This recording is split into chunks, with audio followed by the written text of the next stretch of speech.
Halogjenët janë element kimik që gjenden në kolonin e 17 të tabelës periodike dhe përfshin fluorin, klorin, bromin, jodin dhe astatinin.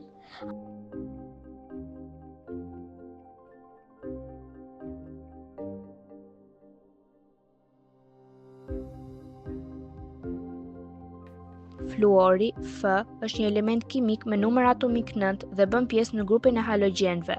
Është gazi më reaktiv dhe më elektronegativ nga të gjithë elementët. Në temperaturë dhome, paraqitet si gaz pa ngjyrë ose me ngjyrë të zbetë, të verdhë dhe ka ajër të fortë e të mpretë. Për shkak të reaktivitetit ekstrem, ai nuk gjendet kurrë i lirë në natyrë, por vetëm në formë përbërjesh. Klori është një element kimik me numër atomik 17 dhe bën pjesë në grupin e halogjenëve në tabelën periodike. Në temperaturë dhome është gaz me ngjyrë verdhë dhe jeshile dhe ka një erë të fortë mbytëse. Është një element toksik.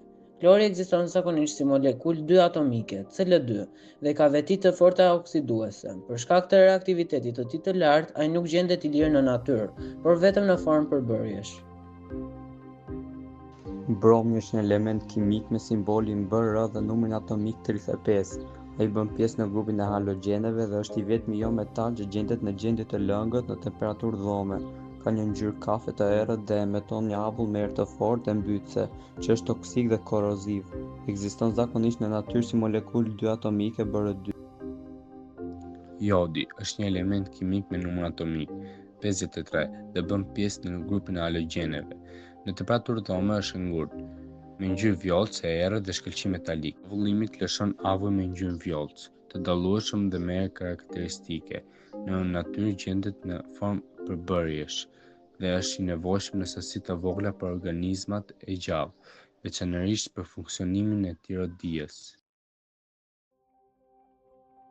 Astati, At, është një element kimik me numër atomik 85 dhe bën pjesë në grupin e halogjenëve.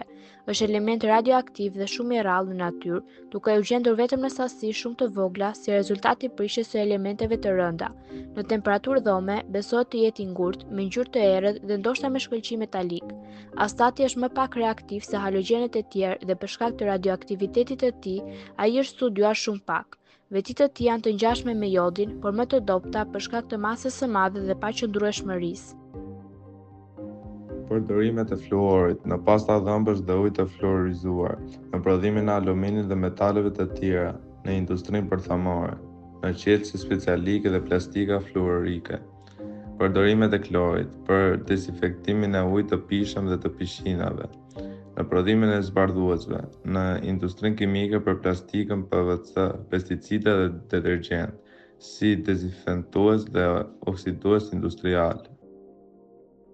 Përdorimet e bromit në pesticide dhe insekticide, në lëndë që vonojnë në flakën, në ilaçe qetësuese, në fotografi bromuri i argjendit, në industritë e naftës, rëngjë shpimi. Përdorimet e jodit, si dezinfektues në mjekësi, në prodhimin e hormoneve tiroide, në krypin e jodizuar, në analiza laboratorike, zbulimi i nisë shtese, në llampa halogjene.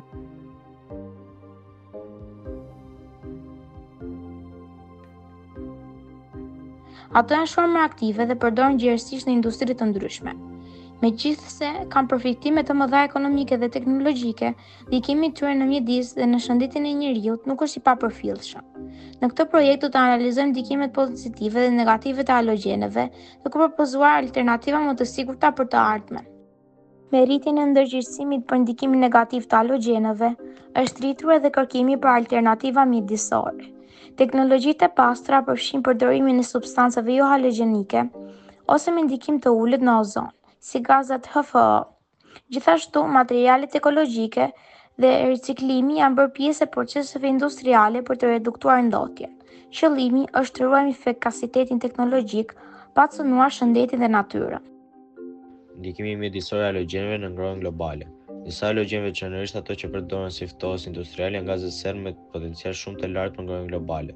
CFC dhe HCFC janë ndër më të rrezikshme sepse qëndrojnë gjatë në atmosferë dhe ruajnë nxehtësinë. Zëvendësimi i tyre me substancat e sigurta është i domosdoshëm për të ndaluar ritmet alarmante të ngrohjes globale.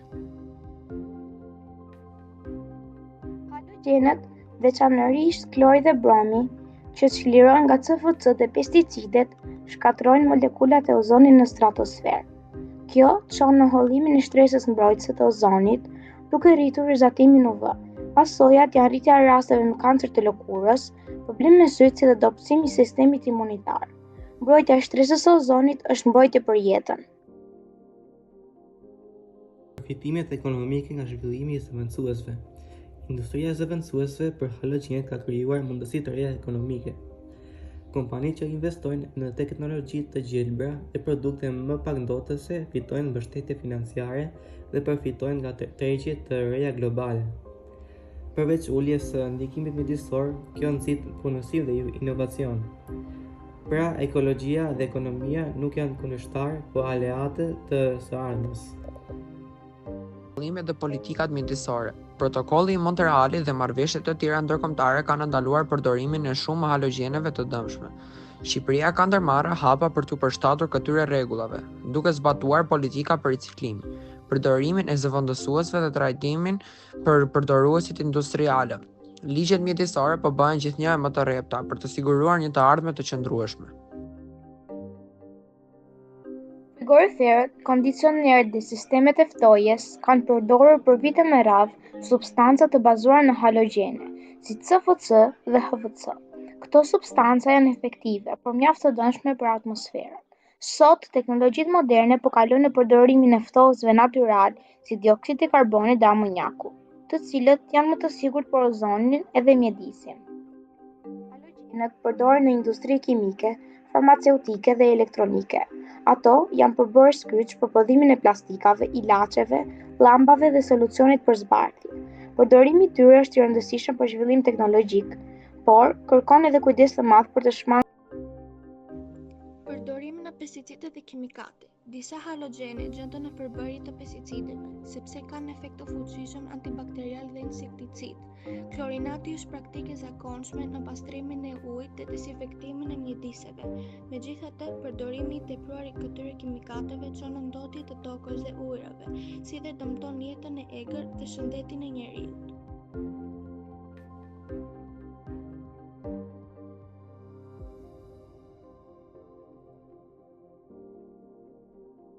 Halogjenët janë element kimik që bëjnë pjesë në grupin 7A të tabelës periodike. Ato janë metale shumë reaktiv dhe njihen për aftësinë e tyre për të formuar kripra kur kombinohen me metalet. Emri halogjen vjen nga greqishtja dhe do të thotë formues kriprash. Këta element kanë 7 elektrone në shtresën e tyre të jashtme. Pozicioni i tyre në tabelën periodike janë fluori periudha 2, klori periudha 3, bromi periudha 4, jodi periudha 5, astatini periudha 6. Fluori është elementi më reaktiv në natyrë. Është një gaz shumë elmoz dhe reagon me pothuajse çdo substancë. Pse është kaq reaktiv, ka elektronegativitet shumë të lartë. Lidhja është e dobët, prandaj çlirohet lehtë dhe reagon me njëherë. Reaksionet më të zakonshme me hidrogjen. Fluor plus hidrogjen na jep acid fluorhidrik. Me metale formon fluoride metalike, si për shembull fluorur natriumi dhe fluorur kalciumi. Me metale reagon me karbonin, sulfurin e tjerë për të formuar përbërës si fluorur karboni dhe fluorur sulfuri. Me ujë. Fluor plus ujë na jep acid fluorhidrik plus oksigjen. Reaktiviteti i klorit. Klori është një gaz dishine të verdhë, me erë të fortë dhe shumë toksik.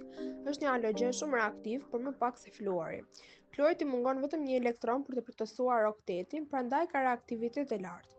Reagon me metale për të formuar klorure metalike, reagon me ujë dhe përbërje organike, si dhe me shumë substanca të tjera. Reaksionet të zakonshme me hidrogjen, klor plus hidrogjen na jep acid klorhidrik, me ujë, klor plus ujë na jep acid klorhidrik dhe acid hipokloror, me vetit dezinfektuese dhe me metale, natrium plus klor na jep klorur natriumi. Përdorimi i klorit në dezinfektim. Uji i pishëm, klori shtohet në sasi të kontrolluar për të vrarë bakteret dhe virusat. Pishqina përdoret për të mbajtur ujin të pastër dhe pa mikrobe. Përdorimi në industrinë kimike, prodhimi i plastikës, prodhimi i pesticidave, bojrave dhe tretësve, si agent zbardhues në përdorimin e letrës dhe tekstileve. Reaktiviteti i bromit. Bromi është një lëng ngjyrë kafe e kuqe me ujë toksik dhe erë të fortë. Është më pak reaktiv se fluori dhe klori, por gjithsesi mjaftueshëm aktiv për të marrë pjesë në shumë reaksione kimike. Është një halogjen me 7 elektrone në shtresën e jashtme, prandaj kërkon vetëm një elektron për të plotësuar oktetin. Reagon me shumë substanca, por më ngadalë se fluori dhe klori. Reaktiviteti i jodit. Jodi është një halogjen më pak reaktiv se fluori, klori dhe bromi.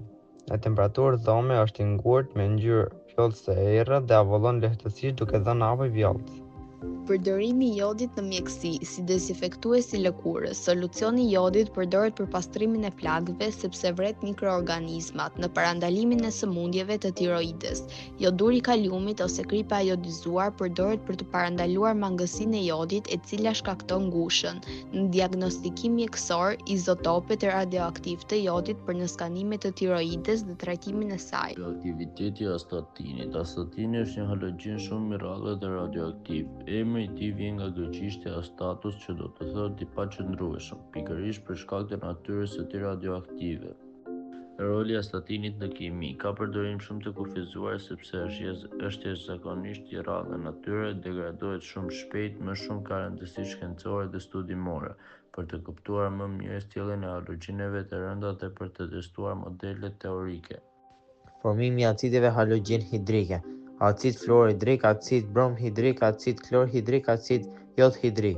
Acidet halogjen hidrike formohen kur gazi hidrogjen H2 reagon me halogjenin fluor, klor, brom, jod. Kjo ndodh në praninë të nxehtësisë ose dritës. H2 plus X2 2HX, ku X është një nga halogjenet fluor, klor, brom ose jod. Forca e acideve halogjen hidrike. Acid fluorhidrik është më i dobët sepse lidhja midis hidrogjenit dhe fluorit është shumë më fortë dhe nuk ndahet lehtë në ujë. Acidi klorhidrik, acidi bromhidrik dhe acidi jodhidrik janë acide shumë të forta, sepse lidhjet e tyre me hidrogjenin janë më të dobta dhe ato ndahen shpejt në ujë. Nga këto, acidi jodhidrik është më i fortë, pasi lidhet më dobët me hidrogjenin dhe ndahet më lehtë. Kriprat krijohen kur një acid dhe një bazë reagojnë dhe formojnë. Acid plus bazë na jep krip plus ujë. Shembull, HCl plus NaOH na jep NaCl plus H2O. Përdorimi i kriprave. Në përdorimin e ushqimeve, krip tavoline, në përdorimin e kimikateve, në trajtimin e ujit dhe industrisë tekstile, në farmaci dhe bujqësi, rëndësia. Këto reaksione ndihmojnë në neutralizimin e acideve dhe bazave. Përdoren në shumë procese industriale dhe në jetën e përditshme.